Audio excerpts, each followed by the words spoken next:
Sleep like it's your damn job is Eat Simple rule number 6. And you already know on some level that sleep is metabolically important.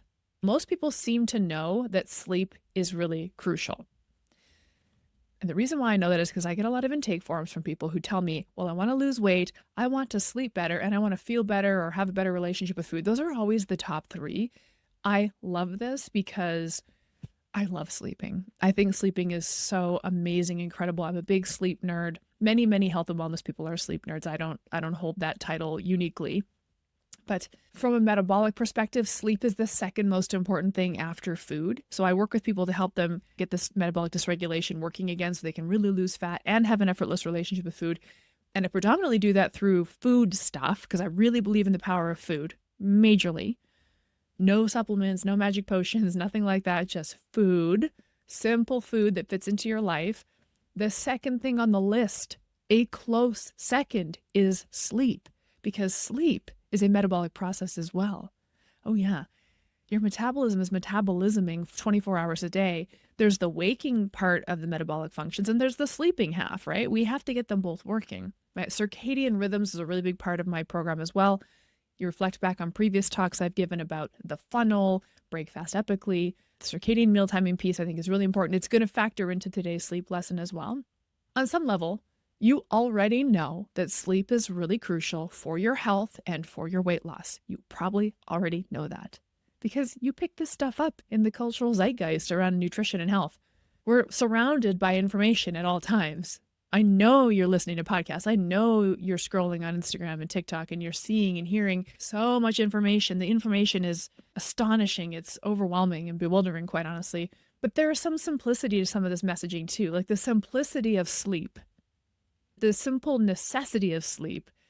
I find that beautiful. I always find beauty in anything in the realm of biological simplicity. I love anchoring to simple concepts because honestly, life is very hard. Okay. Life is very hard and complex. The modern human life, very hard, very complex. But our bodies are kind of this ancient technology that really does work perfectly. We're a little mismatched right now, our ancient bodies in this modern world, but anything we can do to come back and match back up with this old software we're running, we feel better, we perform better, right? We might look better. All of these things get better when we come back home to our body. And sleep is such a pure expression of that. I mean, you take your body to bed, you cozy up under blankets, you close your eyes and rest. Is there anything more caring than that? I mean, the realm of self-care, is there anything more caring than sleeping well and feeding yourself? I don't think so. So food and sleep are 2 enormous aspects to my weight loss program, and I would hope everybody's weight loss program, quite honestly. They're just that important.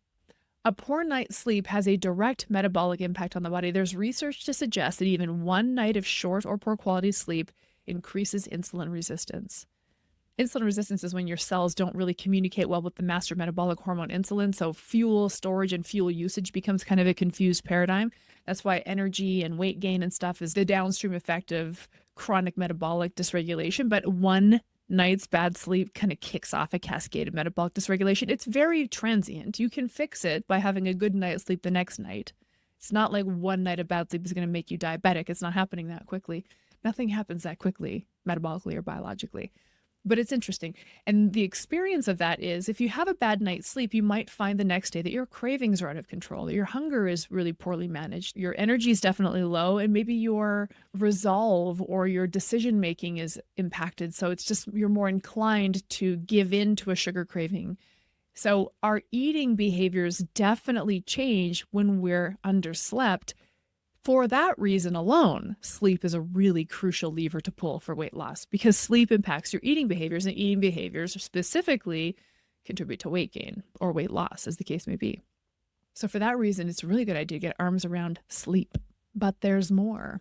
Sleeping itself is a metabolic process. In fact, the hormone melatonin, which is our sleeping hormone, I consider it a metabolic hormone. In fact, I love melatonin so much that I have a necklace of the melatonin molecule. I had it custom made. That's weird, but I'm a nerd and I have a favorite hormone, and I would hope that you have a favorite hormone as well. My favorite hormone is melatonin, a really amazing hormone that puts us to sleep and rests and repairs our body. That's a metabolic process that happens at night. Now, in the daytime, the metabolic processes that happen are more in the realm of fueling and nourishing and packaging nutrients away and getting fuel where it needs to go. That's awake stuff. But the asleep stuff is critically important. And by the way, the handoff between the waking and sleeping aspects of metabolism must flow. There's a harmony to them. So this is why sleeping is as important as waking. In fact, I had this idea where, what if the day started at bedtime? Imagine this. Your day starts at 10 p.m. The first thing you do is you go to sleep and repair your body. And then after about 8 hours of doing that, you wake up and now it's time to feed.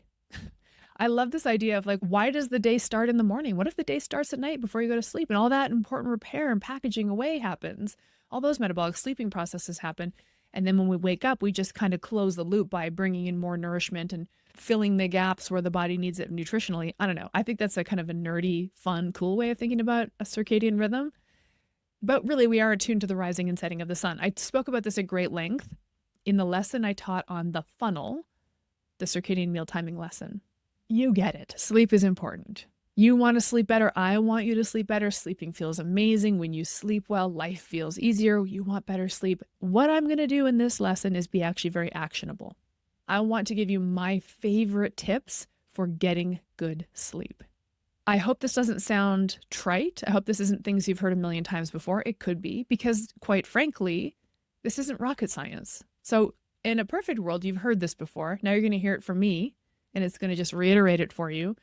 And hopefully you'll gather a couple of these ideas and put them into your life today. Whatever day you're watching or listening to this, put these actions, some of them into play today. There's two factors I consider to be important to getting great quality sleep. The first factor is meal timing. Meal timing is a major factor for circadian rhythm. So the when and the what of eating is setting our body clock in the daytime.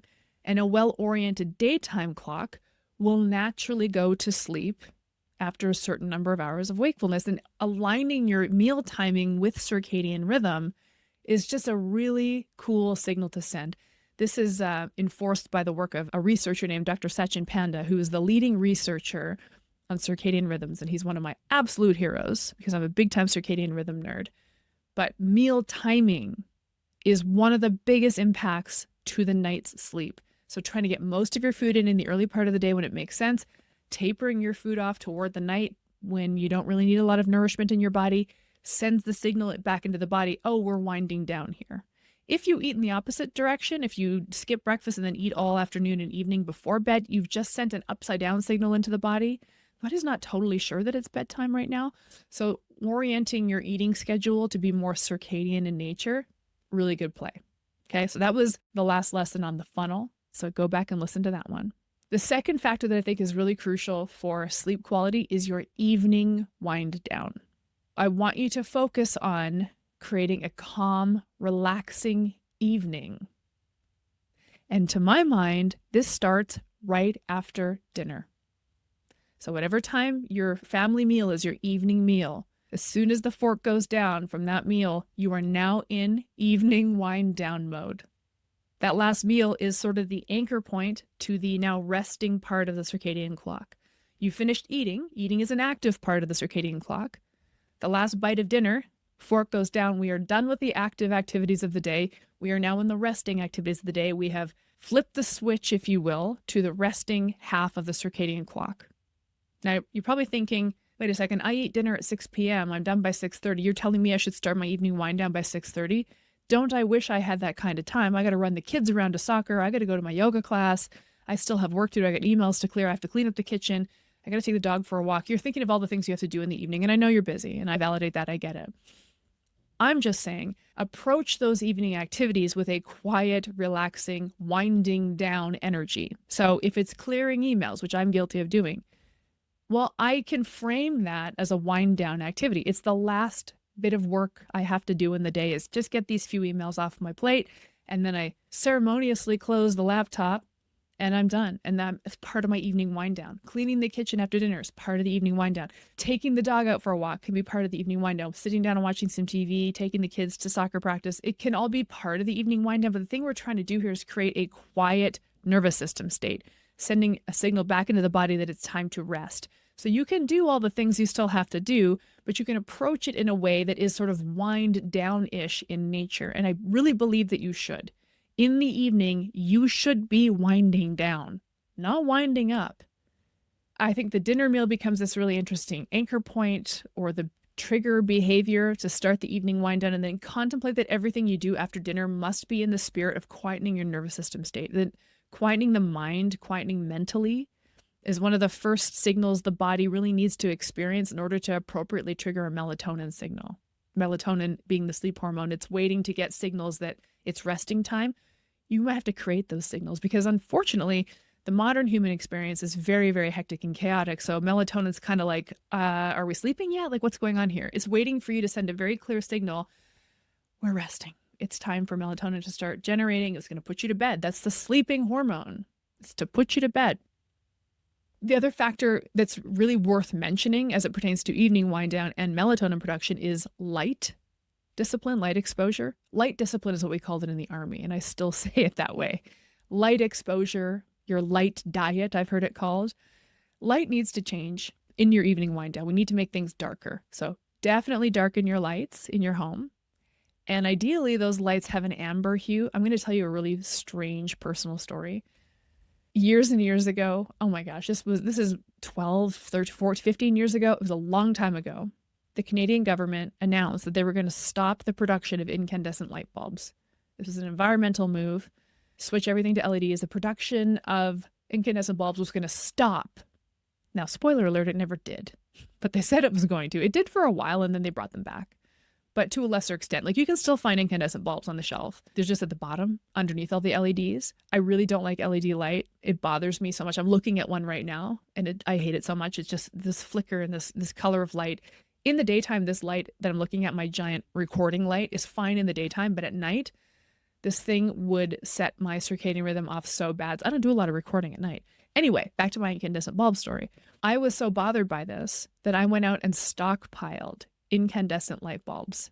And when I tell you that I have about 3,000 light bulbs in a shed, I'm not kidding. And I bought these over a decade ago, and I'm not really gone through light bulbs that quickly.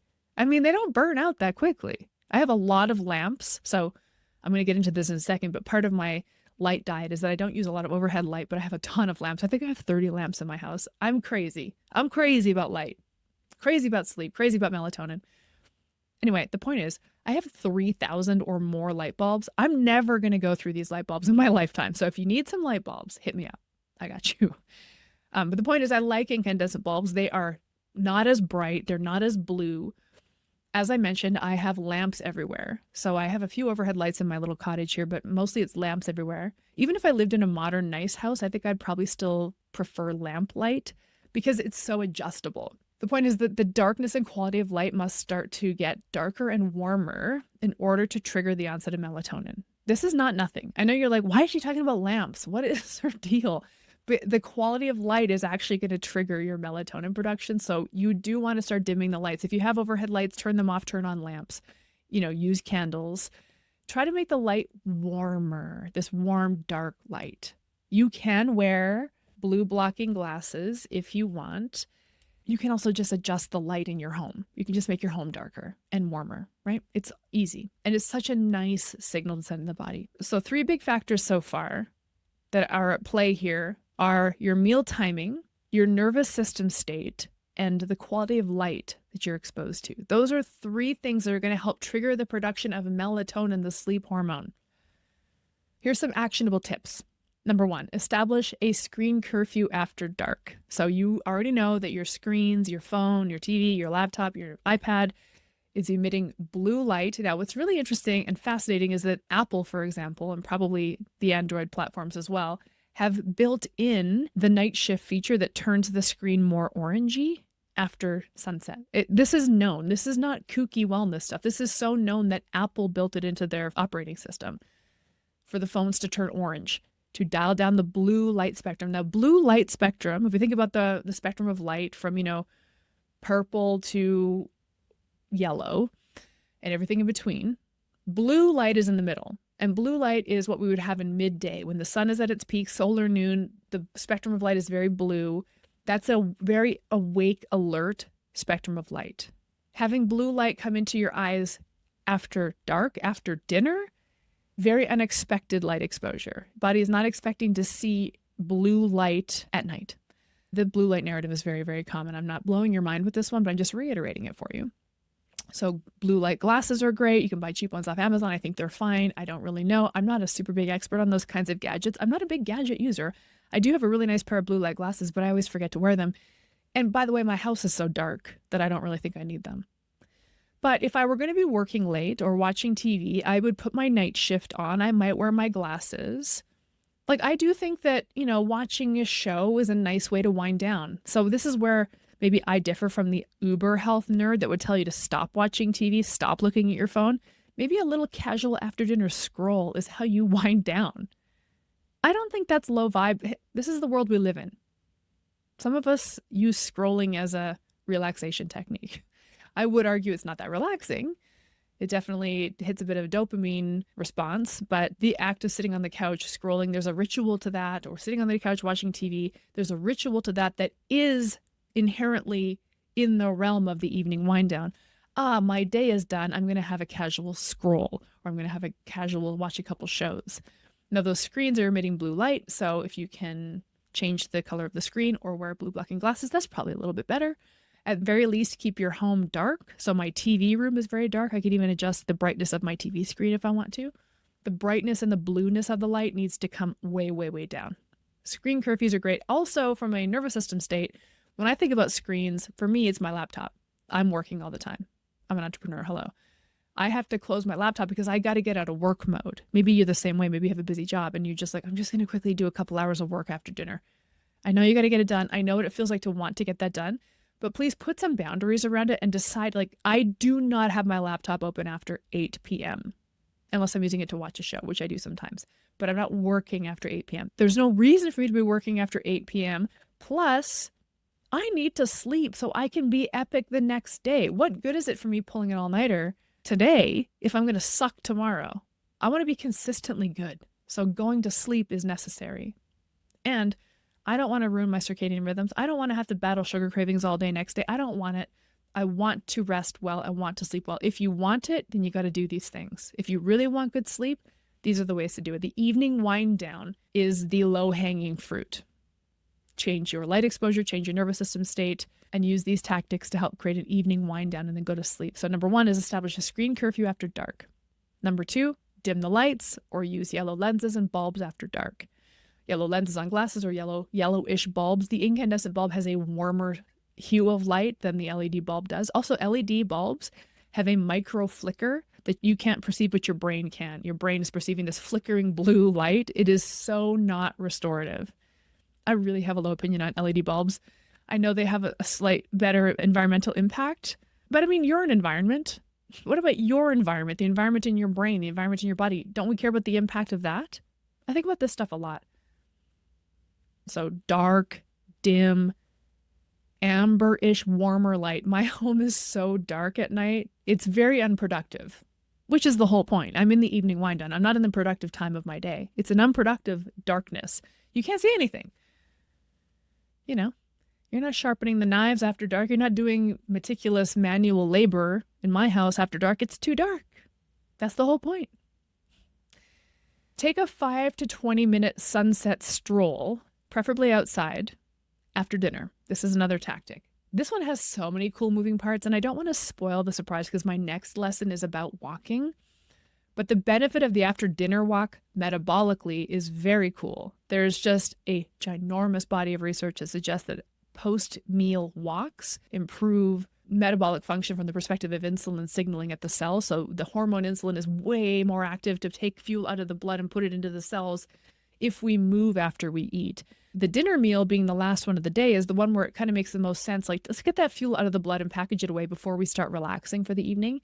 So the after dinner walk is really metabolically interesting, but also it is a nervous system switch. Like, now we have the meal, now we take the family walk. We take the dog out. Maybe you live by yourself, maybe you have a family, you take the walk. Walking is by itself somewhat meditative, somewhat restorative. It's gentle, it's kind, it's quiet. Depending on what time of year it is and where you live, you might catch the glimpse of a sunset, which the sunset is a very specific light trigger that tells your body it's sleepy time. The specific spectrum of light and the angle of light of a sunset is like, go right into that melatonin production. Like, oh, here we go. So if you can engage with the sunset, oh my gosh, you're off to the races. Now, depending on where you live, what time of year it is, you might not get the sunset. For example, right now it's February, it's pitch black after dinner, there's no sunset. It doesn't matter.